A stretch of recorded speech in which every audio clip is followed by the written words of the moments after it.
So hi guys, welcome back. Kirsty and Lucinda again. We've swapped around positions. Kirsty's going to be the demo girl for this one. So the pose that we are going to break down and have a little look at today is rabbit.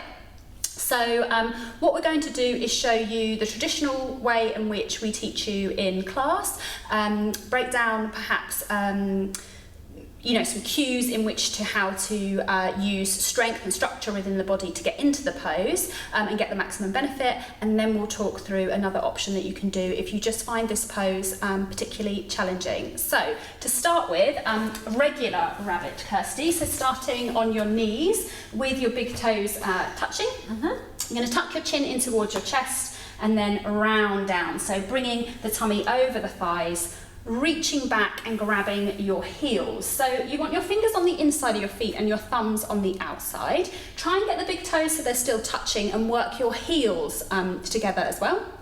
And then keeping the chin tucked in towards the chest.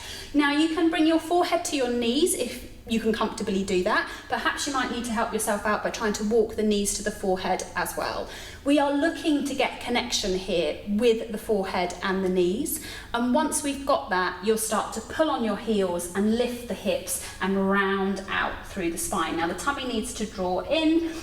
You don't want to place much weight into the head. Only around 10% weight is pushing down through the head. You're lifting up, tummy in, rounding through the back. So you can see that Kirsty's got a lovely rounding through the spine right now. And that's helped by her really pulling her tummy in and pressing the spine up towards the ceiling.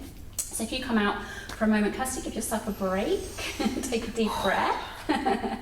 And then I'm going to get Kirsty to go back into it, but perhaps show some of the common issues that people have with trying to get into this pose. So if you tuck your chin in again, round down over the thighs, reach the hands back to grab your heels, fingers on the inside and thumbs on the outside. Now tucking the chin in, seeing if the forehead can meet the knees. Now for a lot of people that's really hard to try and get the forehead in towards the knees. They just don't have the openness into the spine, into the neck, and even through the glutes here. And also, depending on length of arms, if you've got quite short arms compared to torso, then it's difficult to actually get back and get that grip. So if this just feels like there's no way, you just can't achieve it, coming out, you can flip over and do this on your back. So you are literally mirroring the same pose, but you are doing it on your back. So Kirsty's now going to draw her knees together, her heels are going to come together and her big toes are going to come together.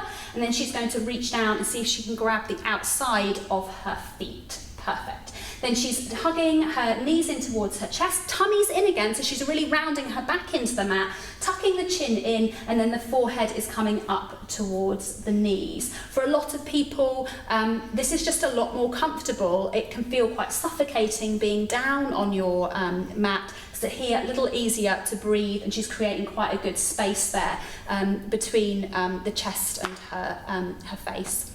So perfect, coming out. Do you want to give the option for that in case somebody can't grab? Sure. Should we go for that one as well? Yeah. So here, obviously, Kirsty could grab her feet.